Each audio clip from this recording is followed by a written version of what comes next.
இன்றைக்கு காங்கிரஸ் கட்சியுடைய இளம் தலைவராக விளங்கிக் கொண்டிருக்கக்கூடிய நம்முடைய அருமை சகோதரர் ராகுல் காந்தி அவர்கள் தனிப்பட்ட முறையில் என் மேல காட்டக்கூடிய அன்பை அதை என்னால் வார்த்தைகளால் சொல்ல முடியாது. மற்ற அரசியல் கட்சி தலைவர்கள் எல்லாம் நான் பேசுகிற போது விழிக்கிற போது யாரையும் சகோதரர் என்று நான் சொன்னது கிடையாது.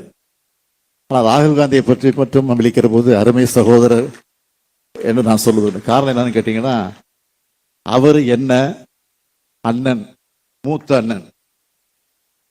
எப்போ பார்த்தாலும் ஃபோனில் பேசும்போது சரி, நேராக பார்க்குற சரி, மை டியர் பிரதர் என்று தான் சொல்லுவார்.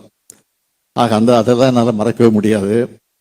இதுக்காக சொல்றேன்னா, இந்த அளவுக்கு அரசியலமைப்பு மட்டுமல்ல, கொள்கை உறவாகவும் வலுப்பெற்று இந்தியாவோட கொள்ளாக இன்றைக்கு எதிரொலிச்சு கொண்டிருக்கிறது என்பது உங்களுக்கெல்லாம் தெரியும். இந்த உணவைத்தான் நான் எல்லாருக்கிட்டையும் எதிர்பார்க்கிறோம். தனி மனிதர்களுடைய நலனை விட நாட்டினுடைய நலன்தான் முக்கியம் என்ற உணர்வோடு அந்த நட்புறவு இன்றைக்கு தொடர்ந்து கொண்டிருக்கிறது. இந்த இரண்டு அரசியல் இயக்கங்களுக்கு இடையில் ஏற்பட்டிருக்கக்கூடிய இந்த புரிதலும் கொள்கை உறவும் நிச்சயம் இந்த நாட்டினுடைய எதிர்காலத்தை காப்பாற்றும். அது உறுதி.